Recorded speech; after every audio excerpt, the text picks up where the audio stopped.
Ladies and gentlemen, good evening. We are gathered together to talk about hate crimes legislation throughout the country as it pertains to public awareness, in particular in Hamtramck and in other places, certainly in the metropolitan Detroit area. We have assembled a wonderful panel to discuss that this evening. My name is Michael Nelson. I am first vice president of the Hamtramck branch of the NAACP and also a member of the NAACP National Board of Directors. We have assembled a wonderful panel to all men, ladies. That was by accident. It just so happened that they're all men. To discuss this evening the hate crimes legislation, which U.S. Congressman John Conyers, whom we've already applauded, is the sponsor, chief sponsor. And we're very glad to have him in our midst in particular, because he certainly is a veteran congressman in this area and on Capitol Hill, and he knows the ropes of legislation. Allow me to say a couple of things. First, we are here to discuss the hate crimes legislation. Now, all of us have differing views, and all of us believe in things one way or another, right, left, middle of the road, however it goes. But we have differing views. We are not here to discuss the merits of hate, or whether or not we ought to be hating or not hating. That is not on the table. What is on the table this evening is the legislation itself, which means we cannot perform crimes against any individual simply because we might hate that individual for race, for gender, for religion, for sexual orientation, or whatever it may be. So that you can't go attacking a Muslim sister because she is Muslim. You can't run your car into a gay brother because he is gay. You can't pull out a machete on a black brother because he's black. That's what we're here to discuss this evening. So we're intending that everybody will, of course, respect the tenor of the room. And we're certainly in a sanctuary. In fact, let me give that plug while I'm here. You know, when you got the mic, you got the mic. Sir. So, we're in historic St. Peter African Methodist Episcopal Zion Church. This church, our church celebrates 100 years this year. So we've got a lot of activities coming up, and there's some flyers in the back, but I just want members of St. Peter Church to stand there. Some of them are in the back. If you'll just recognize them.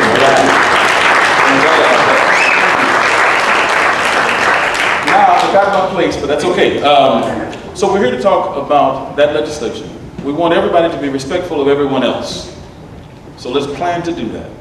And let's be rather adult about the whole matter. I know we can do that. Again, we all live together in Hamtramck. One of the few things that happens throughout the year is for all of us to get together as we're getting together right now. Some of us are sitting next to Bangladeshi folks, some of us next to white folks, some of us next to Muslim folks, etc., etc. That rarely happens in Hamtramck, unfortunately. We have a lot of conclaves, and we like our conclaves, but we don't often come together. So it's good for us to be together this evening. And without further ado, I'm going to ask, I don't think I need to introduce Mr. Conyers. You know him. If you don't know him, you will by the time he finishes.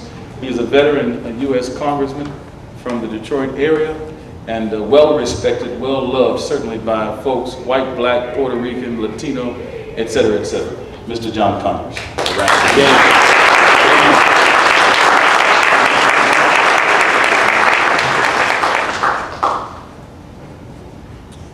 Thank you very much, Mr. Nelson.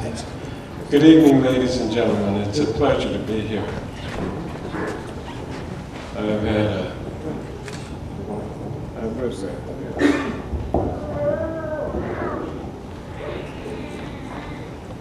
I've been at the state fairgrounds all day today, and it's been quite an exciting adventure. And now I'm here with you in Hamtramck. I'm very pleased, of course, that I have such a distinguished panel.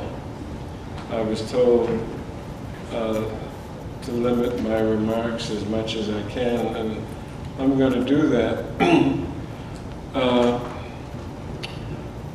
But there's one thing I would like to start out with on a premise slightly different from my distinguished Vice Chairman of the Hamtramck NAACP. I'm not sure if there are many different views about hate crimes that are different among us all here today. I've been working on this subject longer than anybody in the room, and I can tell you that most people are quite in agreement about this subject. And so I want to just tell you a little bit about it from my perspective.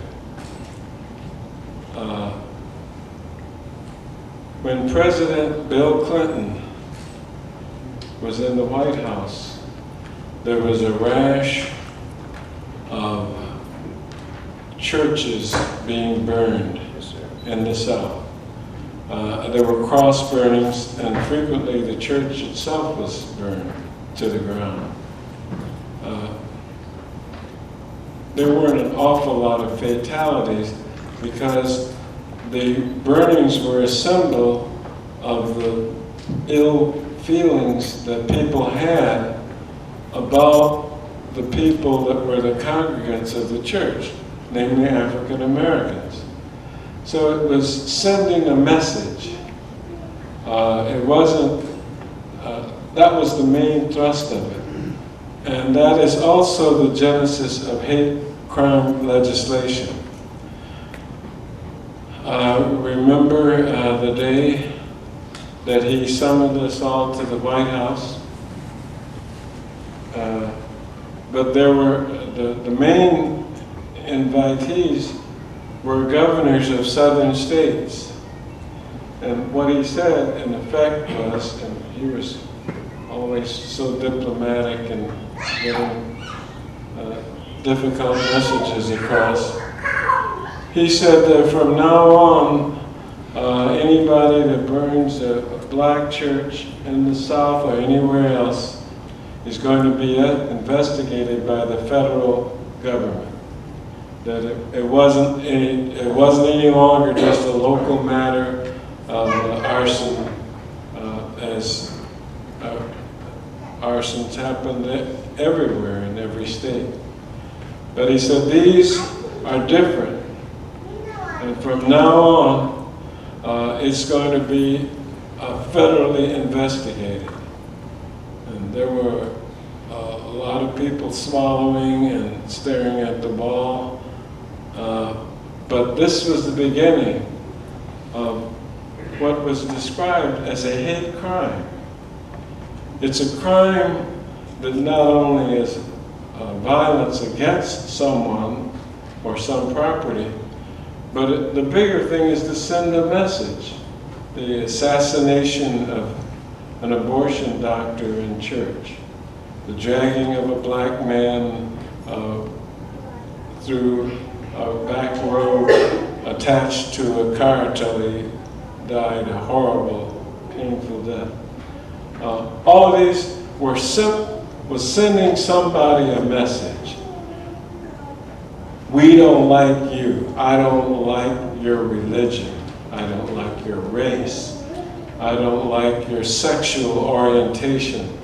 There's something about you I don't like. They weren't burning the church because they were mad at the Baptist church somewhere.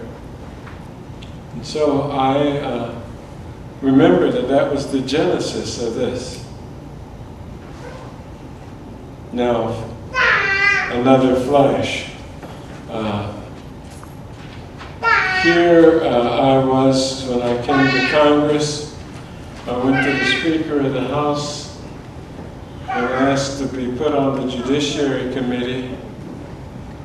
And my argument was that, first of all, there had never been an African American on the committee in the history of the United States.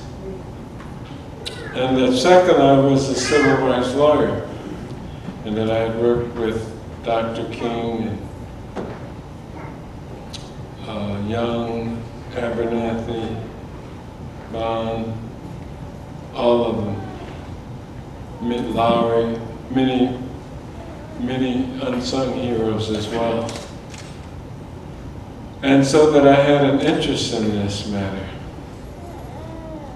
And third, I think that there's going to be a lot more that can be done in this area that had been done up until the time that I came to Congress.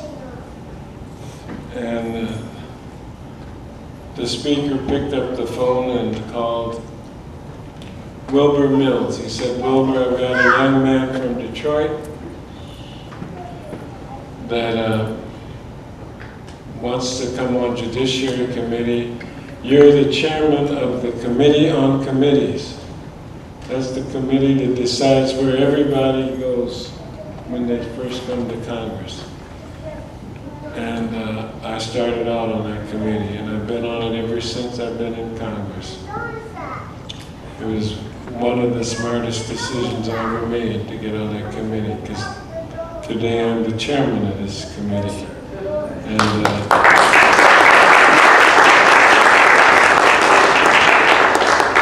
we have the greatest, most important jurisdiction in the Congress, the Constitution. And anybody that wants, any member that wants to amend the Constitution, it goes to my committee. Immigration, a very sensitive subject. The federal criminal code, the federal penitentiary, trademark, copyright, patent, and other subjects, antitrust. So I've had a very interesting and committed tenure in the Congress. I've been honored to work with NAACP and have received 3 years ago their highest award. Yes, sir. I've been honored to work with the American Civil Liberties Union. I just had an interview with our local president that will be used in the October annual event at ACLU. And last week I just received an invitation from the President of the United States to join with him tomorrow evening in the White House for what I believe is a celebration of Ramadan, this is the first time any president has ever done that. And I was very, very proud.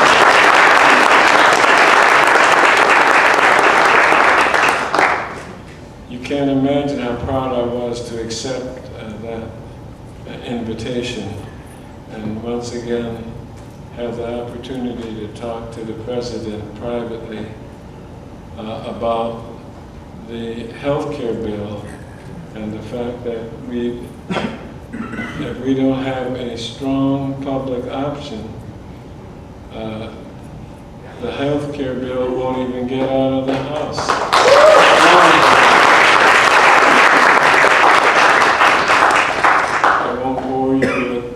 Derivative discussion about the Universal Single Payer Act, of which 85 of my colleagues have joined with me,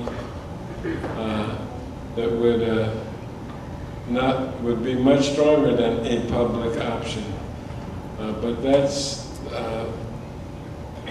the subject of yet another meeting. Now, I have to say this about AME Zion. It was Reverend Bill Audrey on Dexter and Steve Spotswood, who was another AME Zion minister, who joined with others, Jesse J. McNeil at Tabernacle, and they said, we're going to endorse this young lawyer that wants to go to Congress. And they went to the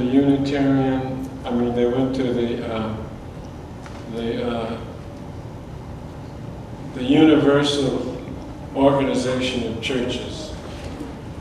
And they were told that you can't endorse candidates here. We don't do that. And they were not deterred. I can say I didn't put them up to it. But they went back and changed the amendment. They amended the charter of this organization of churches so that they could endorse me, and they did. The result was I was endorsed. The churches embraced me. Martin Luther King personally endorsed me at Central Methodist Church on Good Friday in March or April of 1964. And I went on to win the first race I ever ran in my life in public office by the astounding margin of 128 votes. And what I mean by telling you that is that every vote counts.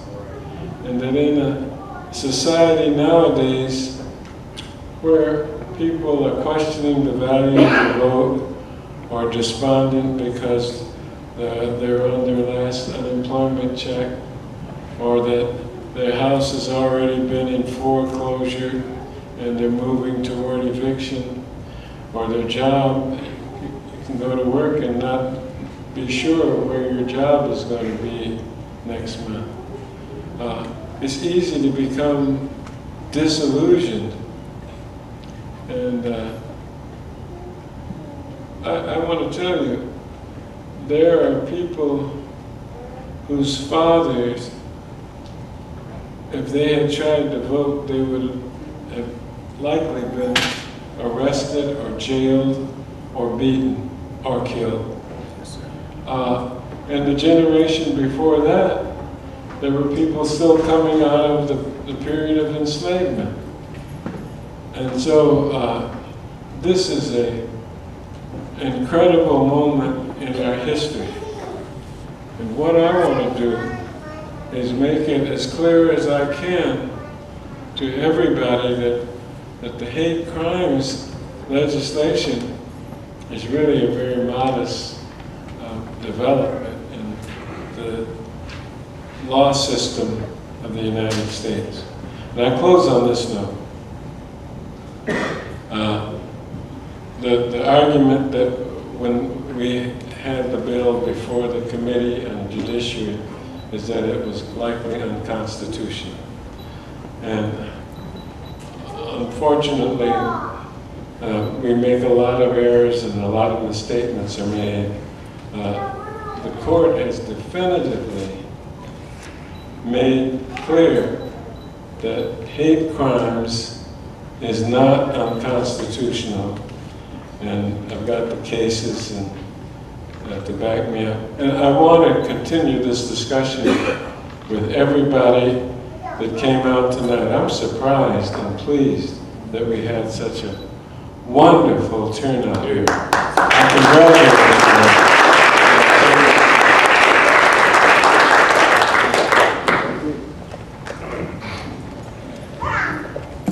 We certainly want to thank Representative Conyers. As I mentioned, he is the sponsor of the legislation. The legislation speaks to this very simply, and then we'll take a few questions before our Muslim friends need to break for a few minutes. The legislation says, well, no, let me back up. At present, hate crimes are only prosecuted under federal law and only in 6 categories. So that is to say, and only on federal property. So that is to say that if a hate crime were perpetrated here at St. Peter Church tonight, the federal government would have no jurisdiction, technically, to prosecute anyone under the law. It would be left to the municipality of Hamtramck. What the legislation says, or would allow, is that the federal government can assist Hamtramck's municipality in prosecuting and reviewing issues of hate crimes in municipalities across the country. Now that's the long and short of it with some other stuff, but that's the synopsis. What we'll do is take a few, does our president need to speak first? All right. Let's take just a few questions, perhaps of the panel and Mr. Conyers before our Muslim brothers and sisters have to break for a moment. This is the holy season of Ramadan. All right. Yes. The room is silent, so shall I just go to the next panel? You've got 10 minutes before we break. Well, let me introduce to you Jay Kaplan from the American Civil Liberties Union. And we'll ask Jay to make a few opening remarks. Certainly. Thank you very much. I might stand just because I'm a little bit short. I can't see everybody in the audience. I work for the American Civil Liberties Union of Michigan, and we are a statewide organization that protects and defends the constitutional rights and civil liberties of all people.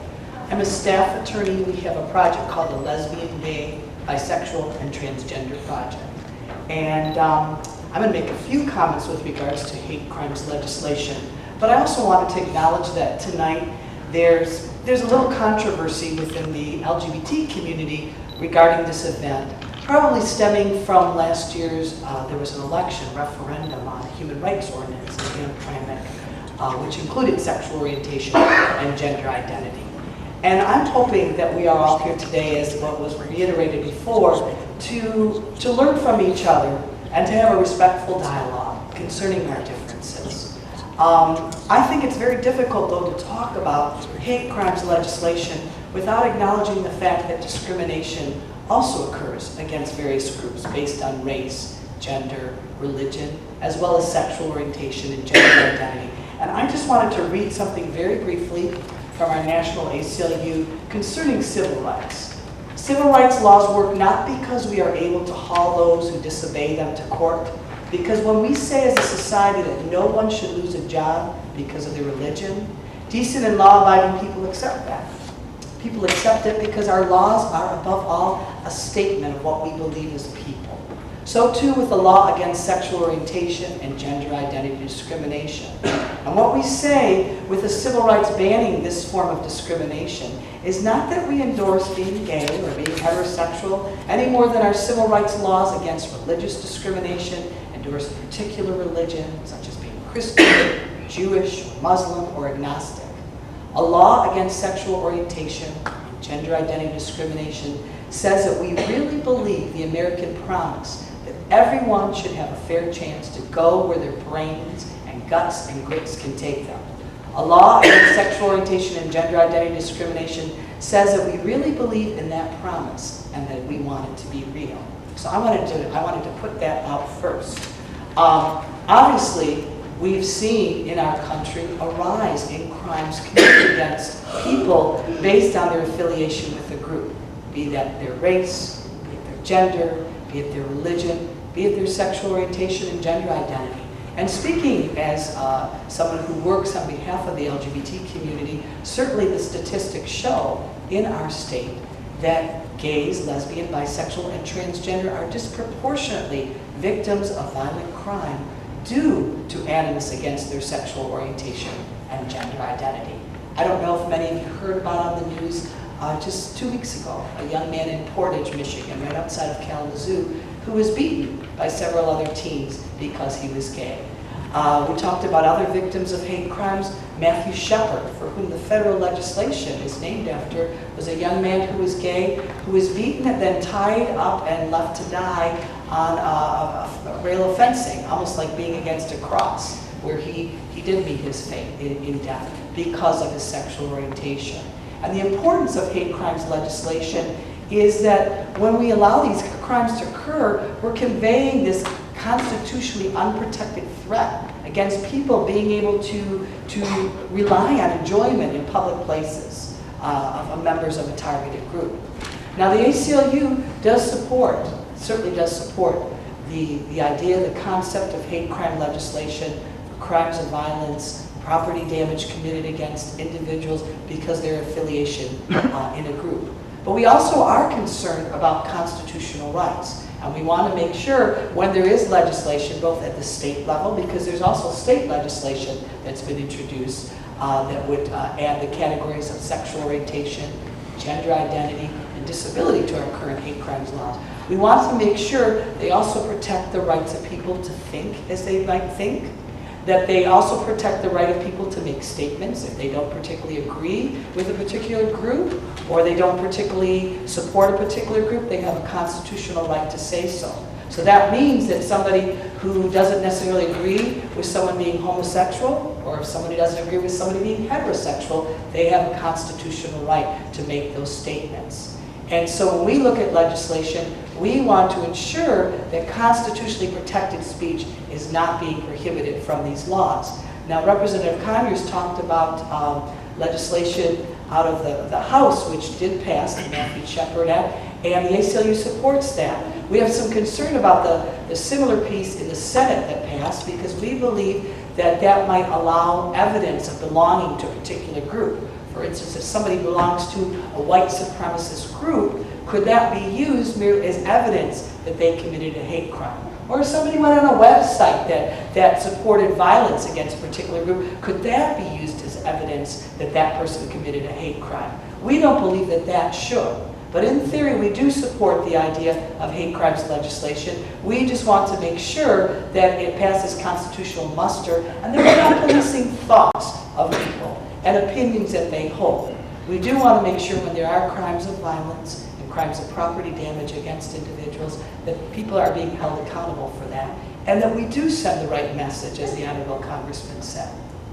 So I'm going to stop now, and again, I really appreciate the opportunity to be here tonight and to be able to talk to you and to listen with you. Thank you.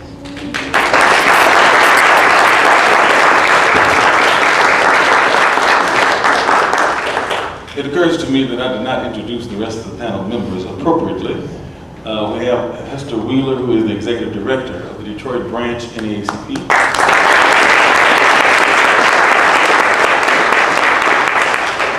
Dawud Walid, who is part of the Council on American Islamic Relations. And of course, we heard from Mr. Kaplan of the ACLU. Now, what we want, yes, you can applaud that.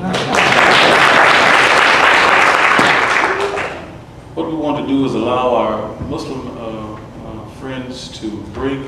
They will be going downstairs to break their fast today during Ramadan.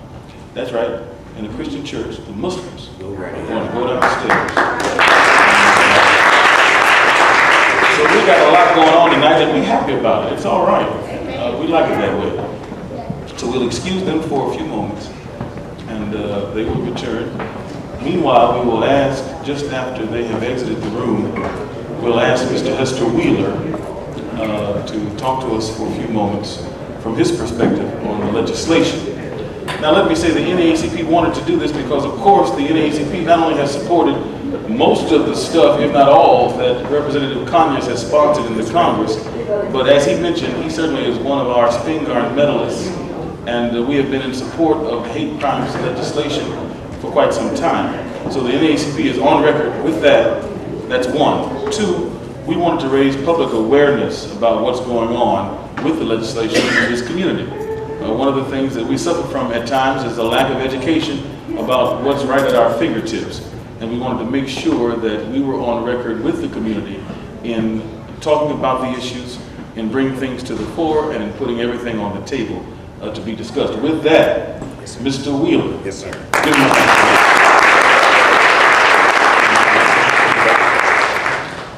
Let me say good evening, everybody. Good evening. A couple quick things to frame my remarks. My father moved to Detroit from Mississippi because he was one of those persons that the Honorable Congressman John Conyers described. My father, born and raised in Mississippi, described the pain that he and his family experienced trying to vote in the late 40s and the late 50s. and the likelihood that they could be killed.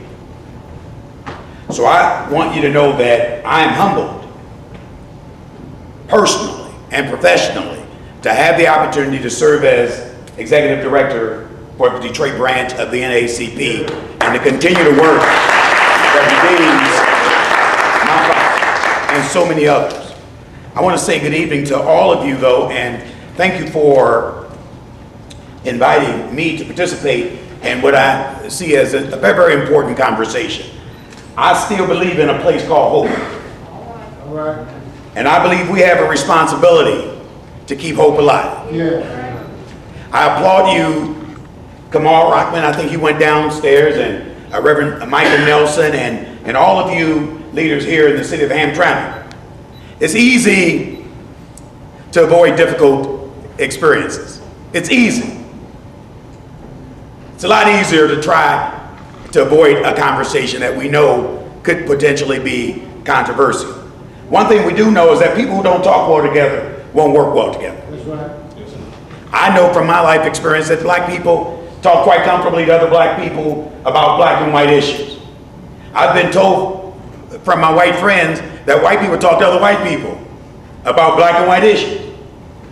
But until we arrive at that place where black folk and white folk talk to each other about black and white stuff, we all lose. That's right. People who don't learn to talk well together will never learn to work well together. And it really doesn't matter how difficult it is. I want to pause to extend a special salute to Congressman John Conyers. I really do. I know he didn't ask me, but his presence, his passion stirs a part of my soul just to watch this brother after 45 years, the dean of the Congressional Black Caucus, to still be at it. Yes. To still be at it. That's a tribute to the greatness and the uniqueness of the human experience. And some of y'all ain't been involved in nothing for 2 or 3 years and you're already tired. You go to 2 or 3 meetings and you don't get your way and we'll never see you again. He's been at it for 45 years and he's very, very deserving of the NAACP's highest honor, the Spingarn Award. We only give it to the baddest and the boldest. The baddest and the boldest. So we were proud. We were proud. We were proud. Not only were we proud in 2007, just 2 short years ago, to host here in the city of Detroit the National NAACP Convention, but we were able to make that moment magical because our very own Congressman John Conyers was the recipient. I want to say a special acknowledgement also to, there are several young people here in the audience. I think we all agree that the very best way to predict the future is to create it. We have 10 young people working with us at the Detroit branch NAACP. These are our summer interns, and I'm going to ask if all of them just stand, turn around and wave at the audience and just be acknowledged.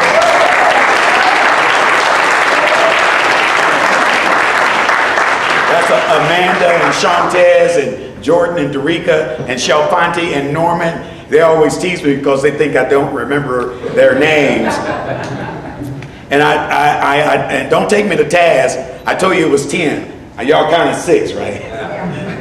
4 of them are either in school or at other jobs. I was just testing to see if you could all count to 10 with me. But those are our summer interns, and I'm particularly pleased that they're here. And a large part of the reason we asked them to adjust their day and come in the evening is because we want them to be a part of the total NAACP civil rights experience. We could have brought them in at 10 o'clock and sent them home at 3, and they would answer a few phones or send off a few faxes or wipe some windows, but they would not have had a civil rights and social justice advocacy experience. So that's why they go to the Council of Baptist Pastors. That's why we're headed over to the ACLU. That's why we'll be coming to your respective organizations. That's why they'll go to the Museum of African American History and the Michigan Chronicle and all of the important institutions that make a difference in the lives of so many people here in Southeast Michigan every day. That's their summer intern experience. So we're happy to have all of you here. We want you to listen, learn, and ask questions when we get to Q&A. Why is this hate crimes legislation so especially significant?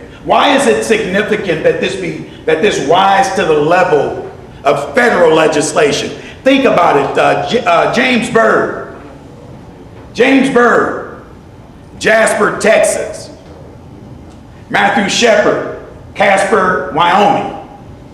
Small town America. First of all, small towns don't always have the resources. They don't always have the resources to perform a CSI type of investigation.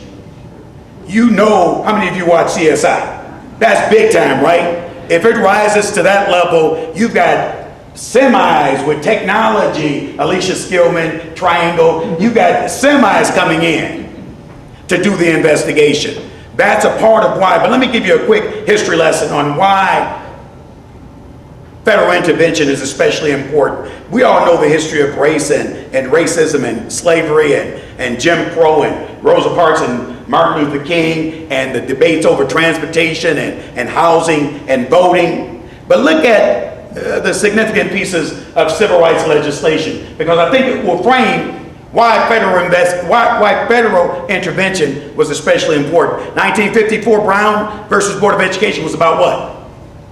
Education. 1964 Civil Rights Act, basic fairness and equity. 65 voting rights, about what? Voting. 68 Fair Housing Act, about what? Fair housing. 1977 Community Revitalization Act was about what? Fairness, equity, reinvesting in urban centers. Fairness, equity, reinvesting in urban centers. And we all know the different descriptions of racism, institutionalized racism, the protection and preservation of white privilege, individualized racism, when people suffer this disease of superiority. There are some people who automatically assume that they're better than you based on what they look like and what you look like. And oftentimes those folk join terrorist organizations like the KKK or Aryan Nation, and their whole objective is to keep other people in their place. And they suffer the disease of individualized racism. Y'all understand the concept, spatial racism?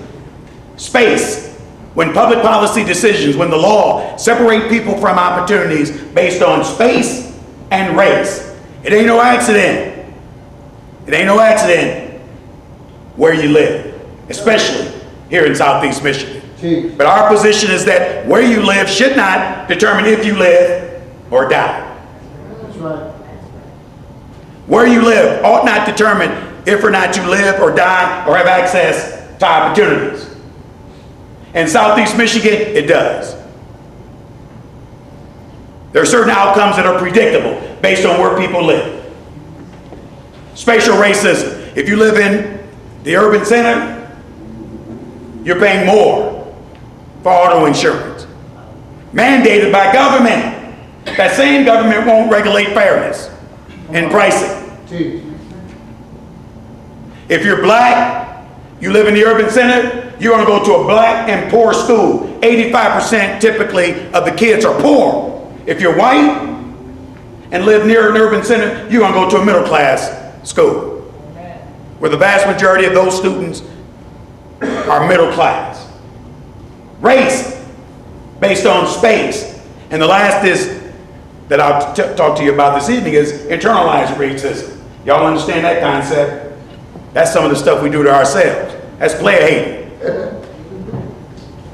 That's the fact that many of us don't feel good about our black experience or our black selves. We don't get involved. We don't know our neighbors. We live in neighborhoods where we don't know folk 3 houses down. We won't exercise our power. We won't go to the polls and vote. So it was the civil rights, it was the highlights of the civil rights experience that mandated the need for federal intervention. That's why we need federal protection.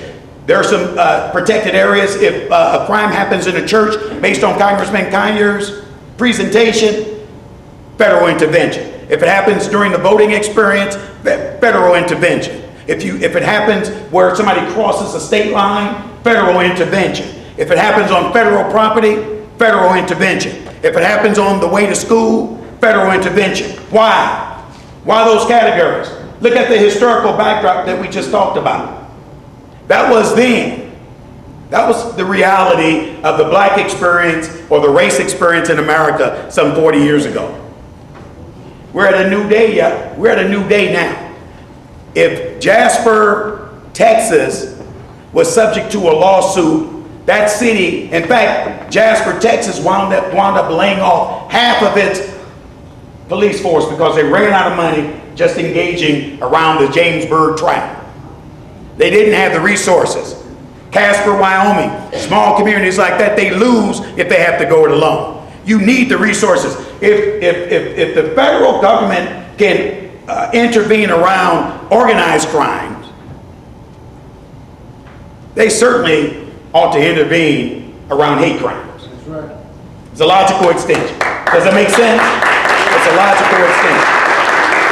And the last thing I just want to touch upon is the power of divine providence. And we're in the church, Reverend, so it's okay to use words like divine. Well, But think about this. Think about this. And some of you may have heard it, but this is especially significant.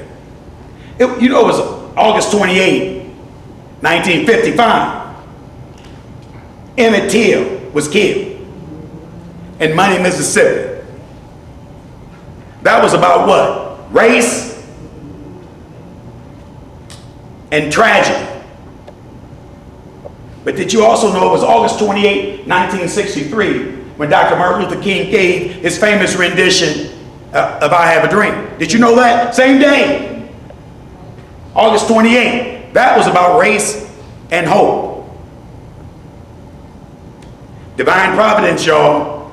Because that same date, August 28, 1955, that was about race and tragedy, would ultimately open up this era that we enjoy today. Because it was August 28 in the year 2008 when Barack Obama, African American, accepted the nomination at the Democratic National Convention to become President of the United States.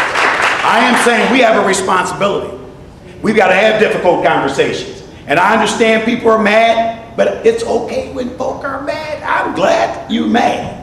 You really ought to be mad about something until we arrive at that special place where we are on level ground, where fairness and equity is the rule of the day. You ought to be mad. You ought to be mad. And I love my Muslim brothers, especially all of my friends in the Arab American community. I love to tell you this story, and I say it with levity.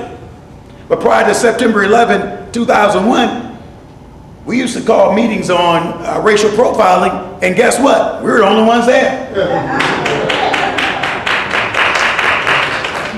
Now when you go to a meeting on racial profiling, brothers can't get a seat. And the only reason I say that with levity is because we have to embrace each other's issues.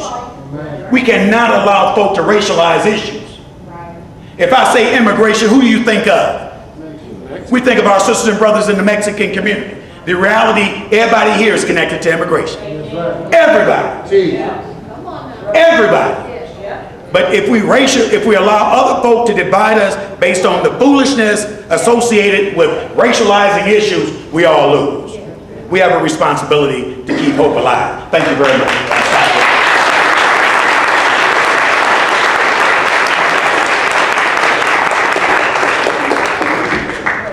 Thank you very much, Heaster. We appreciate those words and encouraging us. That makes a lot of sense. I hadn't thought about this divine intervention thing. Go ahead. Now look at it. We want to ask Mr. Walid to come forward and to have a few remarks. After which we'll take your questions. Good evening. Good evening. Again, my name is Dawud. Walid, I'm the Executive Director of the Michigan chapter of CAIR. CAIR stands for the Council on American Islamic Relations. Yes. CAIR is America's largest civil liberties and advocacy organization for American Muslims. We're a young organization, 15 years old.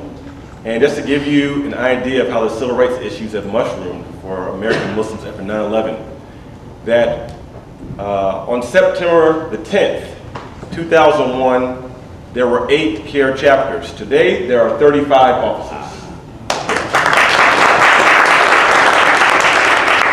And that's primarily because after 9/11, we have been a very large recipient of bias and discrimination, as well as hate crimes. Before I make a few comments, and perhaps I may be the most brief, I don't want to be repetitive, but I would like to make one point, is that CAIR being the largest advocacy organization for American Muslims, we are 100% behind Congressman Conyers and his leadership, and especially in regards to this anti-hate crimes bill. And reason being is not simply because we Muslims have received a large brunt of discrimination and we have been the recipient of hate crimes, including in Michigan, and even more directly, even here in Hamtramck, Michigan, where we dealt with the situation a few years ago with the Islamic Center. After the call to prayer was legalized, that mosque was vandalized, and then there was also another time where the window was broken, and then there was some people came in and threw some shoes and hit the imam during the prayer time, which we dealt with that situation. But our primary concern is that we live in a civil society that is based upon law and order. And when some people try to impose their own moral compass upon the majority in a type of vigilante attitude, then this breaks down law and order in society. And in fact, when hate crimes take place, it's not just an assault against that person or the group that's trying to be intimidated. It is in fact an attack upon the civil society itself. So this is why it's important for us, and especially for many Muslims. Now myself, I'm always using these teaching moments. I'm also an assistant imam of the oldest African American Muslim congregation in America. It's Masjid White Muhammad off of Linwood Avenue, also known as Elijah Muhammad Boulevard, across from Central High School. And about approximately 1/3 of the American Muslim community are African Americans. We've been here since Kunta Kinte was brought over here. We've been here a long time. But many of the Muslims who immigrated here have come from societies where there's a lack of law and order, where there's anarchy. I mean, we see what's going on in Iraq right now, or Pakistan, or Afghanistan. These aren't societies that are based upon law and order. They're basically, there's anarchy. And I've traveled to 16 different countries. If you go throughout the Muslim world, there's a very significant percentage of the Muslim world that does not have the type of security and safety that we enjoy here in America, and that's why many Muslims immigrate here to enjoy the security and the safety and living in a civil society. So this is our primary reason of supporting this bill. Now, before I sit down, I would like to address 2 things. One is that today our organization put out a press release, and I'd like to read a little part of it to you. CAIR seeks hate crime charges in assault of California taxicab driver. Police say driver called Taliban and terrorists by attackers. The Council on American-Islamic Relations today called for state and federal hate crime charges against 2 men who allegedly called a California assault victim Taliban and terrorists during an attack. CAIR said in Pleasanton, California, have arrested 2 men suspected of assaulting a taxicab driver. Okay, and local police informed CAIR of the slurs that were used during the attack. Just in the past week, we've actually announced 4 situations like this. Now, under the old law, obviously, this taxicab driver is not on federal property. He's just driving down the street in the Bay Area, and he's called Taliban, and they even use the word, stand in. I won't use the whole thing, but that's another popular slur that's used against Muslims, even if they don't come from the Middle East. Even if they've never seen sand or desert in their life, they're still called this term. And as well as terrorists, which is a very often used term, and they call our office and call me a terrorist sometimes. But the point that I'm getting to is that with this new bill and this new legislation that these types of crimes, or when someone is targeted just because of their religion or ethnicity, would then fall under the purview of federal law enforcement to then go to the aid of the state and the local authorities, in which this gentleman was unfortunately assaulted and actually lost some teeth in the process. So this is part of our concern. Let me say also, besides, we know about vandalism and graffiti as well as physical violence against people, but there's also intimidation against congregations and actually houses of worship, as what was mentioned with the church burnings. And in fact, I remember them vividly because at this time, I was in the United States Navy down in Meridian, Mississippi, in A school. And just imagine, you know, and just because I'm a Muslim doesn't mean I stop being black. You know, I drive while black and fly while Muslim. Okay? I didn't stop being black just because I'm a Muslim. And I remember when that situation took place, and I was down in Meridian, Mississippi, not too far away from Philadelphia, Mississippi, where the civil rights workers, a couple of them were Jewish, were slaughtered down there not too far away. And this is the environment. But besides this law, I encourage all of us. We have written law, and then we have unwritten law, or we have what are called our social norms and mores.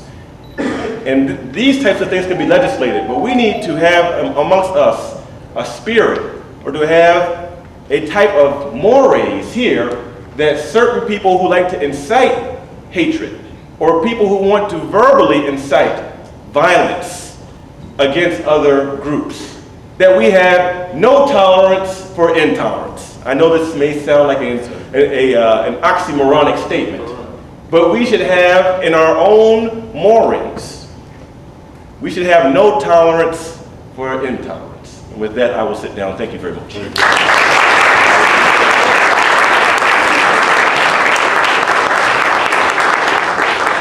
We want to thank all of the panelists who are not only very well spoken, but very well entrenched in issues of civil rights and human rights. And we appreciate their presence here with us this evening. Let's give them all a hand.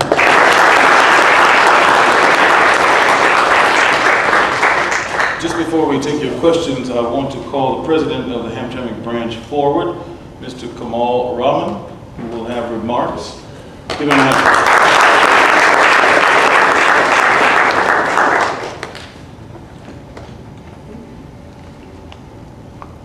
I just want to thank everyone for coming to this important event. This is designed for an educational, and hopefully you go home with better understanding of the bill itself. First of all, this is an important day and year for not only us, not only St. Peter, but also NAACP. Yes, sir. NAACP celebrated 100 years anniversary. So there is a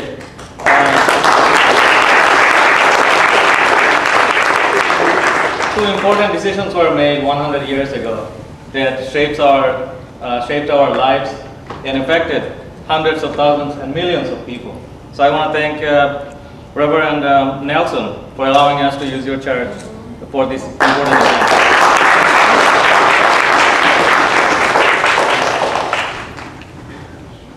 And like he mentioned earlier, that this is also important because the same day when we were doing our event, the Muslims were able to, for the first time, to break our fast in the same church. So this is also important. As this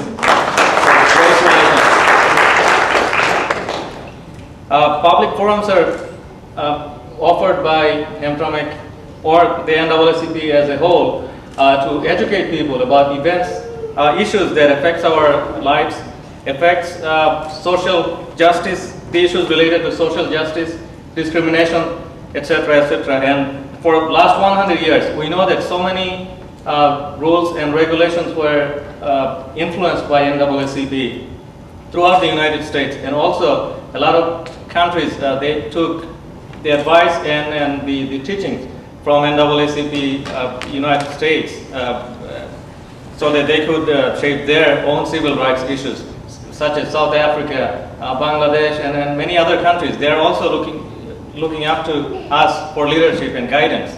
So this is very important. we as immigrants also enjoy many things that we are not aware of, that the product of NAACP. In schools, the discrimination that we all know about it, that what has happened in school system, the segregated school system, we probably would have been in a different school system had NAACP played a big role in that. So I invite all of you to find out about NAACP, find out about civil rights, enjoy NAACP for our everyone's rights. I want to thank Congressman Conyers for his time, valuable time with us and talking to us about the bill. I want to thank Mr. Heaster Wheeler, Executive Director of NAACP, Central NAACP Detroit. I want to thank Mr. J. Kaplan from ACLU, and also Mr. Dawud, Walid, for your valuable time and sharing your thoughts and educating us about this. Also, those who made this event possible, I have to mention that Bill Meyer, he is the former chair of Human Relations Commission, who was unseated, we believe, unjustly only a few days ago. Bill Meyer, he came up with the idea that NAACP was promoting this civil rights, this hate crime bill. And we wanted to do, we were going to do it a few months ago, but we just couldn't do it until now. Happened to be in the middle of Ramadan, but timing-wise, I think you know, he did a wonderful organization of this event, and I want to thank Bill Meyer.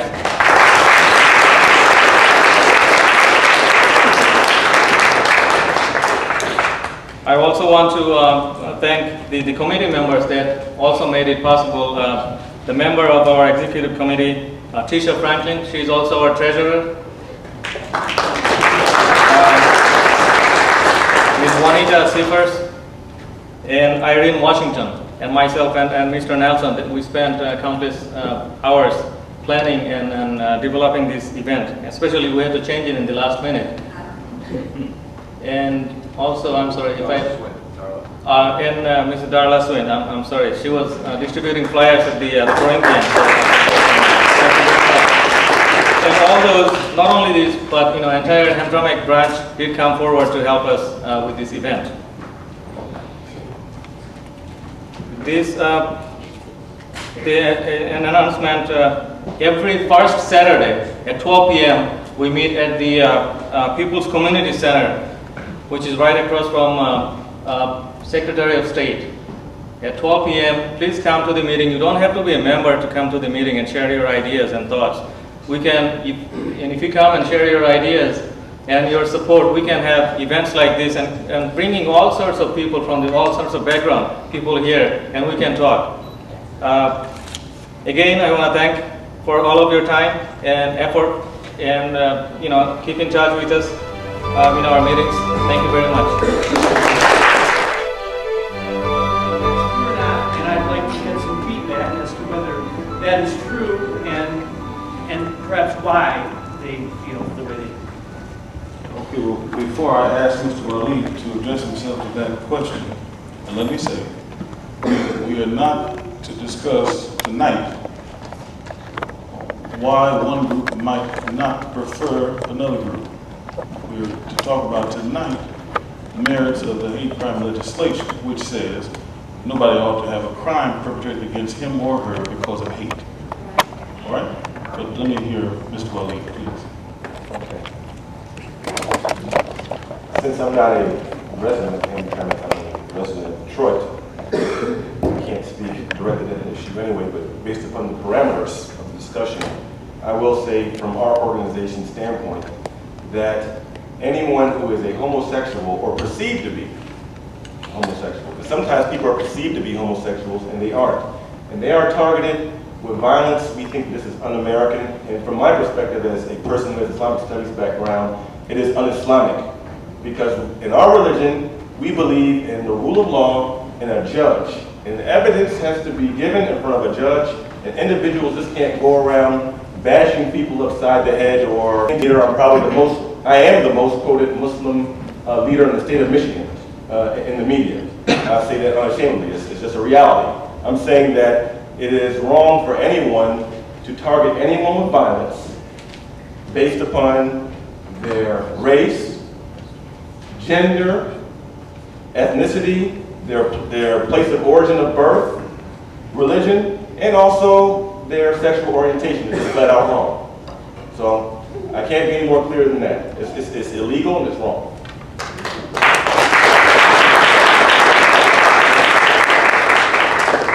Are there other questions? Yes.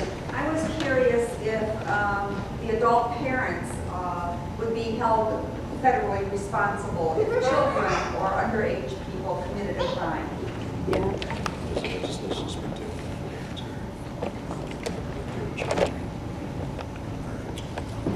Well, I think the standard laws are currently that a parent under certain circumstances can be held accountable for a crime but through negligence or conspiracy or some other kind of relationship. I don't think, as I flipped over it this afternoon, that it's specifically addressed. All too frequently,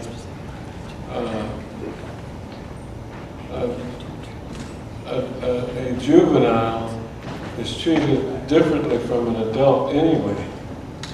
And I think we have to remember that one of the things that we encourage in our law is that young people who commit crimes are not treated as adults. Too frequently we've had judges waive that and treat them as adults, but that most of our organizations are against anyway. I'll be looking, I've got some lawyers that will be researching this tomorrow. Sir. Yeah, Sir, Mr. Shante.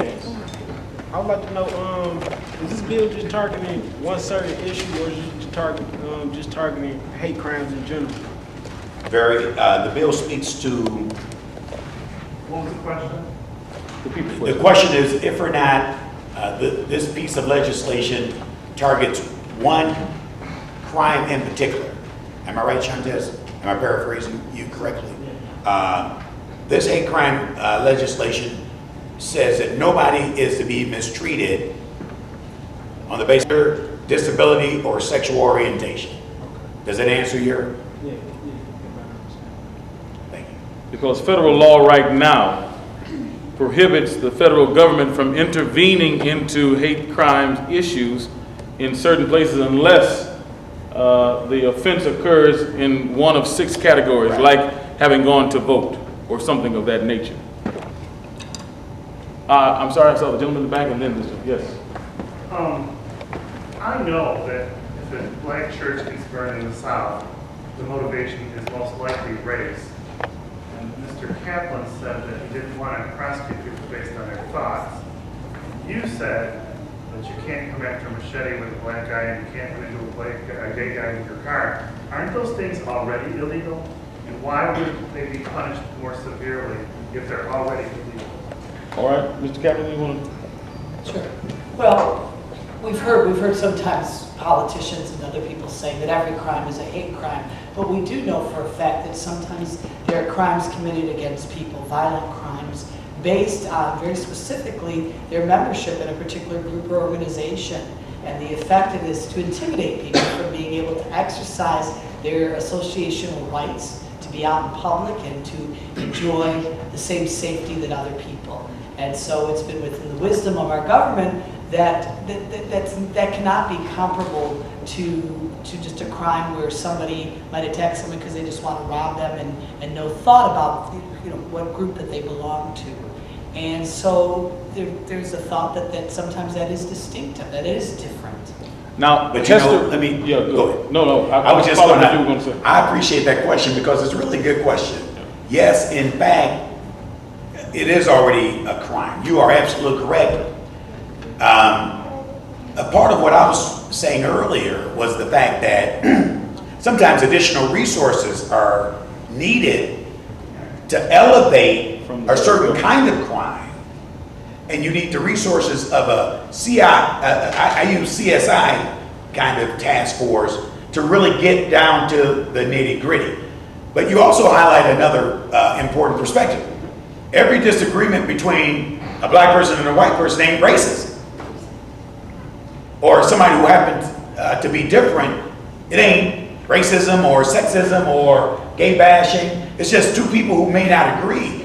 But if it's very specific and deliberate because that person is different, then it should be elevated to a place where resources are sufficient. Because right now, the federal government will only intervene in certain instances. This legislation speaks to the federal government intervening when there are hate crimes in general, so that we take away some of the categories or the categorization, if I can use that word, right? So Heaster mentioned earlier that in Jasper, Texas, the government ran out of money trying to prosecute the case, the municipality. Just like Hamtramck would run out of money if there was such a big case here. So if there were the resources of the federal government as part of the case, then there would be more monies available, et cetera, et cetera. So this legislation will broaden the base of hate crimes. I don't dispute any of that. I'm saying Offenses. my church gets burned down by a white person, and another church gets burned down because they're black. The churches are still burned either way. And I'm just trying to see why. I'm not saying there aren't hate crimes, but I'm saying how do you justify giving a higher punishment? The result is often the same. Well, I mean, we do believe in innocent until proven guilty. Pardon me, what an awful quip. Innocent until proven guilty. So these things merit investigation, and we have to have investigation before that happens. And we'll get to your question. Maybe I think that if two churches were being burnt down and you had like a right-wing supremacist group like the Ku Klux Klan or the Aryan Nation burning down a Catholic church, the last time I checked, the Klan still doesn't like Catholics, and they're both white, I think that probably would fall underneath this. I'm not trying to be smart or anything. And Michael, let me just introduce this next young man. I failed to introduce him earlier. I see that he has a question.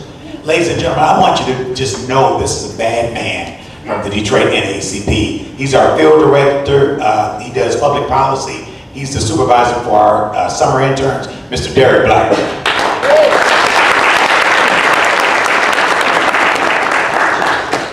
Just, I have a question, but also want to comment to this gentleman's question. Let us be ever mindful that under federal prosecution, the laws and the penalties are stiffer, because when they came out with the new guidelines in 1989, I believe it was, then you have to do 85% of your time.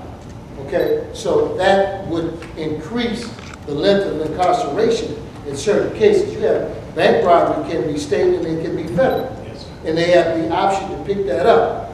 But also, under this sweeping legislation, which is much needed, we've got the internet, the new frontier. Because there are a lot of hate crimes, a lot of threats that are sent via the internet, over the wire. The phone, which is FCC regulated, you can have fraud over the phone. So under this all-inclusive sweeping legislation, now a person can call with threats over the phone or do the text messaging, but it can hit a lot of people. And so that can fall up under that federally, whereas it couldn't before. Okay, so there's a lot of things, especially with the whole internet frontier being covered under federal legislation. So let's be ever mindful of that. And I just want to make a comment, because we're talking about some things historically, just putting this in perspective. All of the legislations that Congressman Conyers talked about, that everybody on the panel, Heaster talked about, it all started in the church. Back in the day, it was in the church where we would have meetings, just like this meeting that we're having now. And so we have to applaud the fact that we can come in the church and we can have meetings and talk about things that maybe we can't talk about in other places. So I do applaud the church for having this dialogue, and it was always controversial for us to be able to get the right to vote. It was controversial back then. Now it's commonplace. But let us not go to sleep and take it for granted, because we're still fighting on a lot of fronts. So I just wanted to share that commentary. St. Peter Church is very glad to host. Thank you. Sir. Thank you.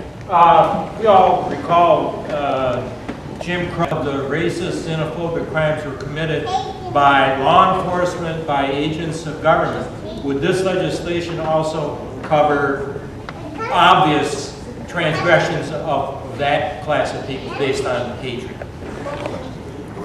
So this is a great question. The answer is YES.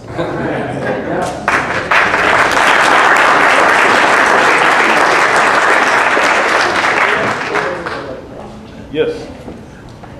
I'm Hakim Rahman. Actually, special rights, against special rights on last election, and we repealed the ordinance because the ordinance came without discussion with the people, and it's camouflaged, and that's how the ordinance passed. So we realized, we told on the November election, so we repealed because Hamtramck doesn't want any special rights for anybody. We want special rights for everyone, same right. My question is, today, in the respect of our U.S. Congressman John Conyers, and his present, it's very sad to see this newspaper article say this meeting will be hijacked by City Council member Scott Klein. Really is sad.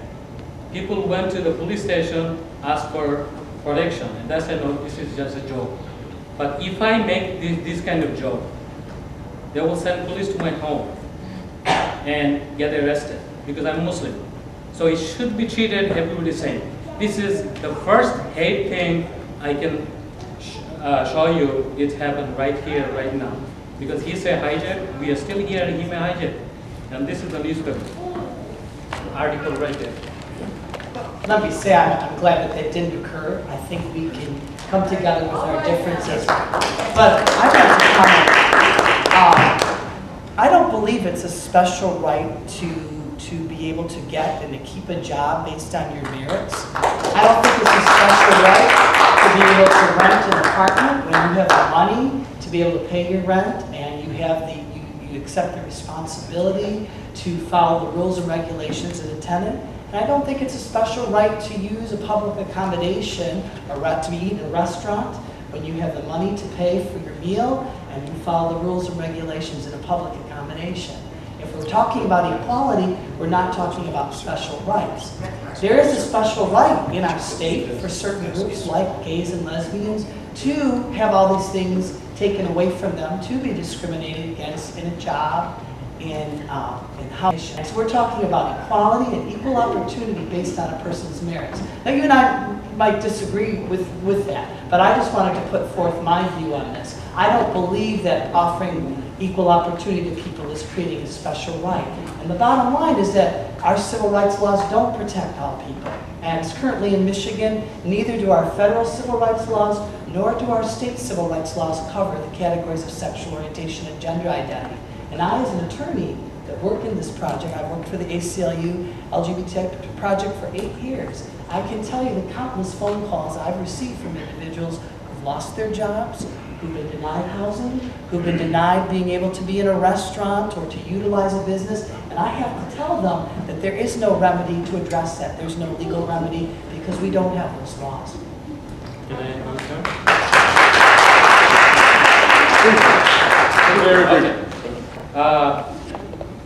City of Hamtramck is the 17th city is tested this kind of ordinance, camouflage with 12 pages, only 2 lines.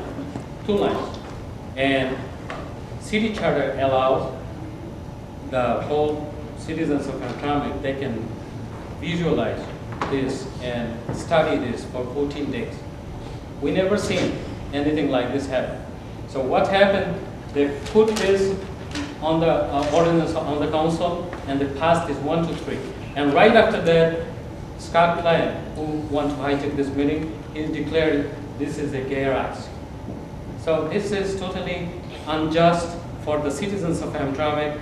That's why I was the co-chair with Father Wesley. We repealed this ordinance. We need to know what happened. in the city council. You can't bring like a Triangle Foundation from outside, bring this ordinance, and they are the main sponsor. We are living in the city of Hamtramck. We need to know what's happening. What kind of ordinance are possible? Thank you. And hopefully the city can move forward. Now people are unhappy with the process by which this human rights ordinance came about. Maybe the city can come back with the citizens and to relook at this again. Okay, lastly, I'm sorry. No. Thank you. Are there other questions? Thank you. Yes. In relationship, if the bill is passed, what type of relationship would the bill have with the Patriot Act? If the Patriot Act and this bill differ on something, which would supersede the other?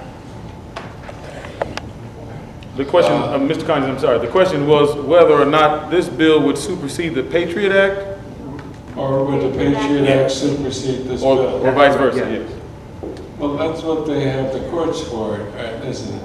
I mean, I wish I could decide that for you tonight, but of course I have no idea.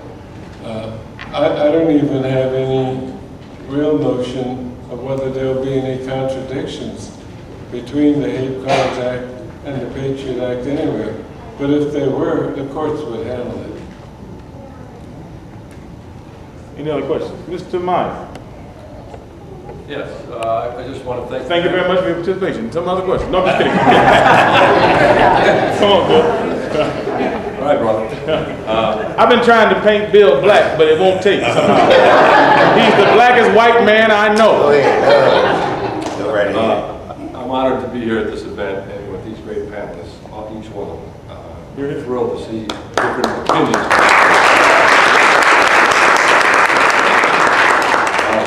I guess I'll just pick one question. I have lots of questions, and I'm glad to see this dialogue about this issue, which is a very sore issue in this town, and we have to find a way out of it. I'm going to address my question to Jay Kaplan, who I respect for being here and speaking so eloquently. You know that there's religious doctrines that believe homosexuality is a sin, an abomination, whatever. How do you get around that as far as finding ways for people to live together with gay? Certainly. That's a great question.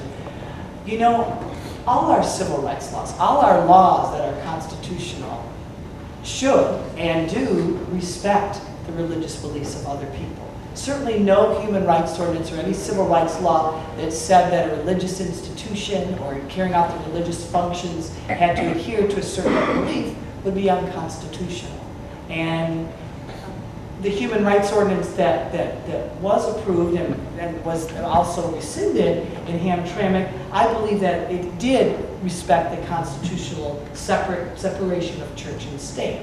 But we also know with the history of our civil rights, when someone is involved with something that's considered to be a non-religious function, let's say you decide to enter the realm of commerce, you're going to be subject to various government rules and regulations. For instance, if I'm a landlord, I'm going to be subject to housing codes.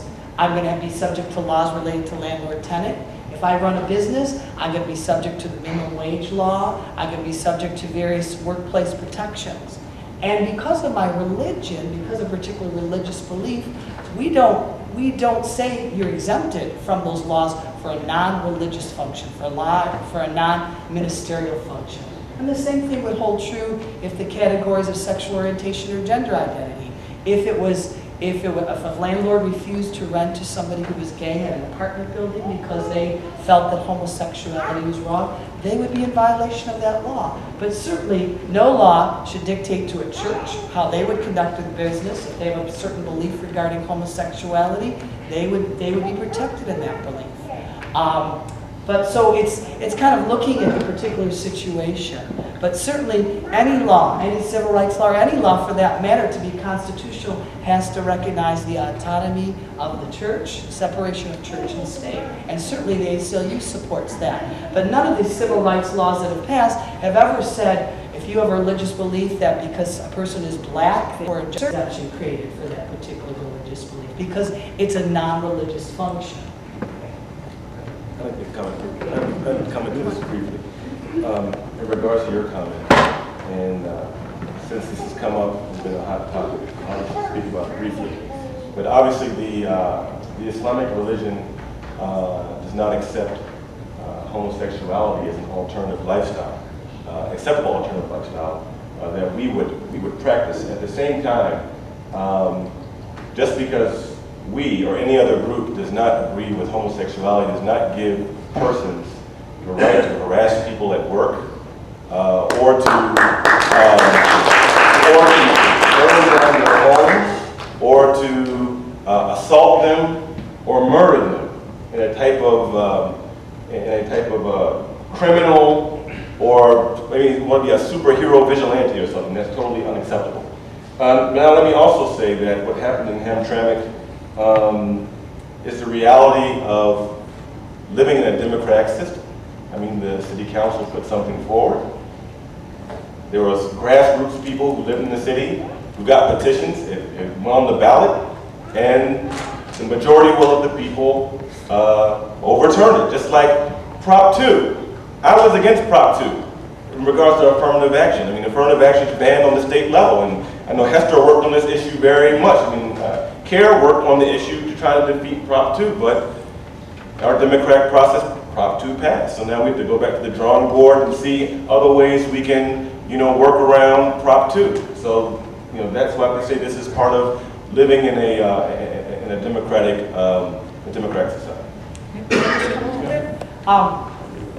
I think, though, in terms when we put the rights of a minority to the vote of majority, I don't know if that always fits in our democratic process, because if we have voter initiatives to decide whether or not a particular group deserves the same rights, I don't know if we'd ever have civil rights for anybody if we always put it to majority vote. I don't know if we ever would have civil rights legislation on the books if it was the majority to decide. So I sometimes have a problem when they say let the people decide, let the majority decide whether or not a group that's marginalized deserves to have the same rights as they do. I have a problem with that.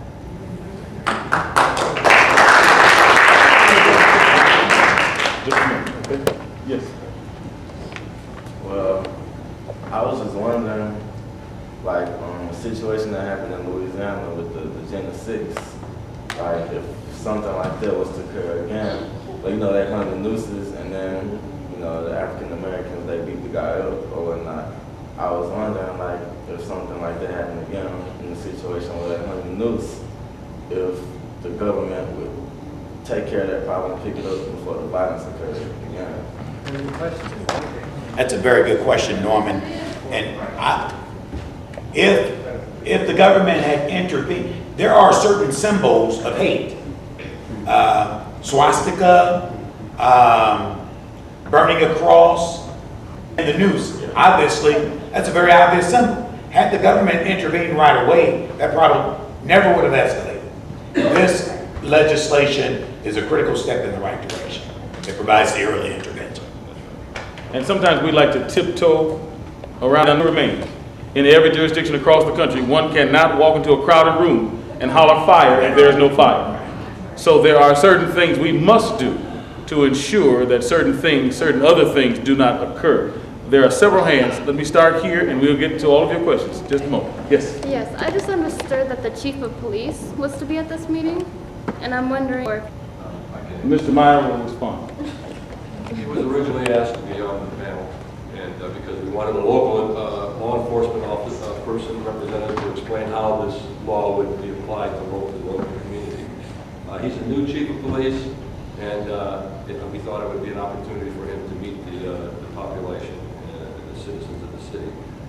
He felt like it might turn into a police bashing kind of a meeting. He was scared away. I don't know if he felt that way himself or other people scared him, but he chose to not be participating because he didn't want to be involved in a conflict. Just one quick question. Did he know how important it was for the local police to work with this legislation? Yes, he does know that. He said, of course, that he would enforce any law from the federal government, but there will be another opportunity to meet the chief of police, I hope, in another environment. Okay, thank you. Thank you. All right, just a moment. Let me start here, then here, and move them around. Yes, Ms. Swin, I'm sorry. Now we'll ask you, given the time, because all of these are very good questions, and we could stay here a long time, we'll ask you to make your questions as brief as possible, or better yet, maybe I should be talking to you. Make your answers. Go right ahead. with liberty and justice for all. And that's what I want to start this out. It doesn't matter who we are, we're all God's children. And so it doesn't matter black, white, gay, straight, lesbian, transgender, whoever you are, any religion, we're all God's children. And with liberty and justice for all, that's what this should be about. And that's all. I want to make sure that that's what you're going to go to with this. Thank you. And there is something for you to do. You can write to your congresspersons to encourage them to pass this legislation. There are letters here. We have copies of sample letters that can be sent, et cetera, et cetera. Make phone calls, whatever it takes, so that there's some action item that all individuals can participate with. Yes. Just a moment. Ms. Franklin. Oh, I'm sorry. Yes. And I'll come back to you, and then Ms. Smith. Yes, please. All right. You know, you all are talking about all these different acts. Could you explain exactly what the Patriot Act says? And there was some of that you were saying, you know, to me. All right. We'll have Representative Conyers to speak to the Patriot Act, please. I'm not the best person to do that because I oppose the Patriot Act.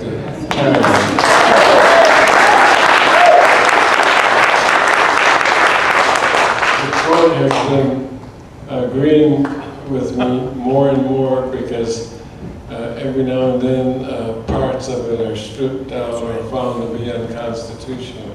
But it was a hysterical moment in the House after 9/11, and we passed laws that were written by the Bush administration Justice Department, and it was a nightmare. It was bad as Dick Cheney still sounds, even though he's not the vice president.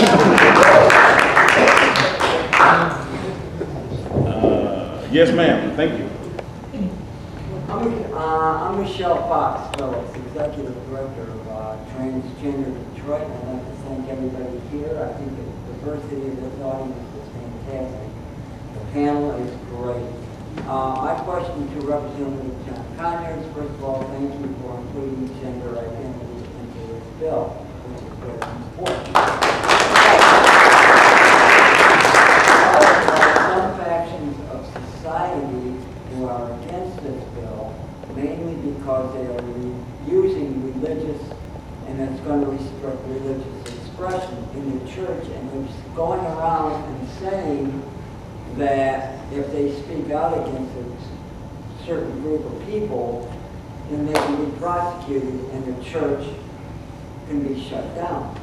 I just wanted you to address that issue. I know it's not true, but I just wanted to address that issue for the Right. At one time, a couple of years ago, I was meeting with a number of ministers who came to Washington that were very troubled because that's what they had heard. They thought that they might somehow, their objection to homosexuality or anything else, that they might be liable. Deals only with conduct, not speech. And speech by itself is not prosecutable as a hate crime. Conduct is prosecutable, and speech can be used as evidence to prove that this fit the parameters of hate crime legislation. I've got a lot more. I make myself available. This is the most intelligent, well, you're more intelligent than the, well, I can't say that about me. But there's more thoughtful discussion. I just hope you don't sometime listen to some of the people going off, because I wonder how they come home to their districts after they've said some of the things that they've said. I mean, they must sneak around at night or not be seen in daylight or something, because both laughable and pathetic and very much detrimental to the kind of spirit that we see here tonight in Hamtramck in the discussions. We're not seeking unity, we're seeking understanding, clarification, and trying as best we can to come to the best conclusions in a fair way of what democracy means in America. And you made me very, very proud for Hamtramck to be in the 14th Congressional District tonight.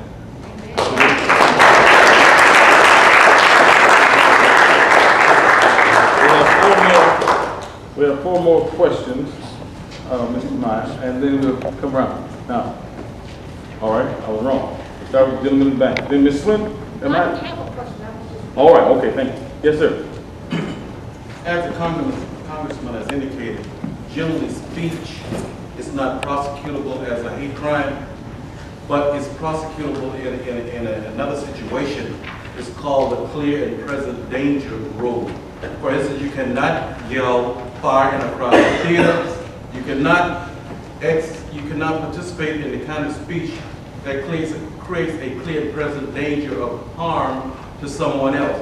For instance, in 1967, I think, H. Ralph Brown said if she doesn't come around, she shall be burned down. They tried to prosecute him for creating clearly a clear and present danger of harm by exciting a riot. Exciting a riot, saying certain words that are called fighting words, that's the fighting words doctrine. There are different ways that you still get prosecuted for certain type of speech, even though it's not, quote, hate speech. But with the Constitution, there's a limitation. And the courts and not the legislature ultimately says what the law is. Even though the legislature may have a good thought, a process in mind, they ultimately, when they pass a piece of legislation, it may have the greatest of motives, but if it doesn't withstand constitutional scrutiny, the court, we have a conservative majority pretty much at the U.S. Supreme Court level. So I just want to make the Supreme Court make relative to speech is based on the principle that your rights end where the other person's nose begin. Thank you. Thank you. Kazimia, candidate for Hamtramck City Council. Representative John Conyers, I would like you to take a message to Washington tomorrow. But before I tell you what in the civil rights movement, if it wasn't for the civil rights movement, I don't think I could stand here and say that I was a candidate for Hamtramck City Council. All right. I think this is the first time in my life I'm actually in presence of somebody who actually met Dr. King, and who's one of my great heroes. The message to President Obama would be for tomorrow. I know we have far to go, but we have come far. I'm a son of an immigrant from Bangladesh, a Muslim immigrant from Bangladesh, who ran for city council, became the top vote getter in Hamtramck. So I think, let him know he's not the only one making history. Thank you. Could we meet together before I go to Washington to deliver that message to the president? I've got to know you a little bit better. All right. Yes, sir. Actually, part of my question was answered a little bit. This was regarding the freedom of speech. I always have a question about freedom. We do not have the freedom of hurting others. That's not the freedom. And that's why we are talking all about the civil rights. But the freedom of speech, inciting riot is one thing that you have mentioned. I shouldn't say that, but Rush Limbaugh is one of the things with inciting everybody all the time. Is there a law that can, like libel, can it be used when you are saying something which is not like so many lies coming around against the health bill? how could people say completely lies, even write those, and get away with it? I don't understand. Let's have Mr. Conyers and then Mr. Kaplan.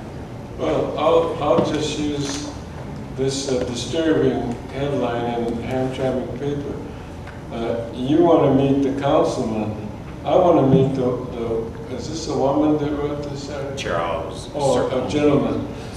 Hate crime meeting may turn into a confrontation.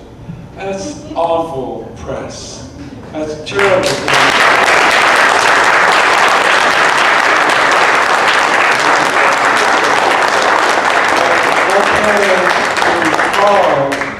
Mr. Charles. It's right there. It's in there. Right there. Did you do the headline too? Yeah, I plan to have a discussion with you about this kind of media, which, wait a minute, no advice from you at this point, sir. And you don't know if I've read the story or not. Now, let me just say this. This is what is wrong with the press. The media is stirring up. This I know. There haven't been any town hall meetings disrupted lately, but they're still writing about it like this is a phenomenon going on. And this was calculated. We got the materials from the Republican Party that told people how to disrupt a town hall meeting. And of course it's disgraceful. This subject matter and the headline don't meet that, doesn't sink to that state.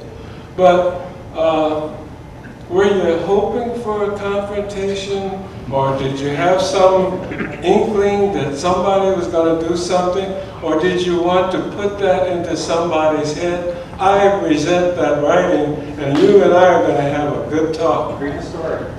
Well, after I read the story, we're going to have an even gooder talk. I just wanted to say, although we might not like what Rush Limbaugh or some other people have to say, of course we support their freedom to say that, because we have a freedom to respond. The answer many times to speech we don't like is speech back. And of course we can demand better journalistic and media standards from the people that work in there, but we, the ACLU, are not going to be advocating for government censorship because we feel a story might be irresponsible, or the coverage of the healthcare town hall forums. It's up to us to speak up to the media if we're displeased the way that a story is being covered, or we don't believe all the facts are getting out. Yeah. Well, I have to make one comment. Or you also have a right, which we've done many times successfully, such as what we did with Michael Savage. When someone's doing hate speech, we called their advertisers and we threatened them with boycott. We have that right in the democracy, and there have been many, and if there's another attack on America, we should be rounded up like the Japanese in internment camps for World War II. We called up the advertisers, and many major corporations withdrew their advertisements. So you also have that.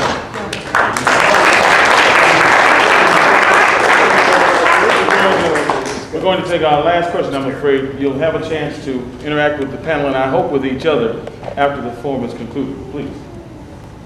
Yes. Thank you. My name is Alicia Skillman. I'm the executive director of the Triangle Foundation. And a lot of people here are concerned Ms. today. Skillman, why don't you tell the group what the Triangle Foundation is?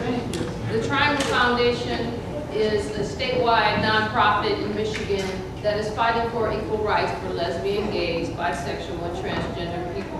And that doesn't mean that we want special rights. We live under the government, and we just want the rights that the government provides to everybody else. We don't want to cause people to change their religious practices. I'm a Christian. I'm a devout Christian, and I don't want the government in your church telling you what to do, but I do want the rights that the government gives everyone else to be able to rent a home, buy a home, and do that, and be able to pay the bill and not have a bias put on me as we want. And I want to thank the panel for supporting this anti-hate crime bill, because it's first steps to what we need, and protection that is inclusive of everyone, of lesbian, gay, bisexual, and transgender people. And I thank the Reverend. I'm so pleased I'm in the AME Zion Church for this type of town hall meeting. Welcome. I'm so pleased. Thank you. Thank you.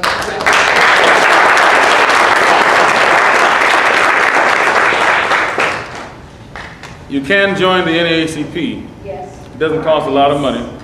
They'll be in the back. Members of our, can we have members of our executive committee please stand? Hamtramck Branch Executive Committee members.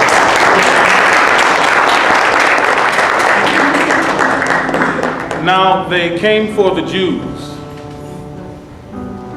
But after all, I wasn't Jewish, so I didn't go, I didn't say anything. And then they came for the gardeners. But after all, I hadn't planted anything, so I didn't say anything and I didn't go. Then they came for the Puerto Ricans. But after all, I wasn't Puerto Rican, so I didn't say anything, I didn't go. And then they came for the Germans, and of course, I wasn't German. And I didn't say anything and I didn't go. And then they came for me. And there was no one left. You have a good night.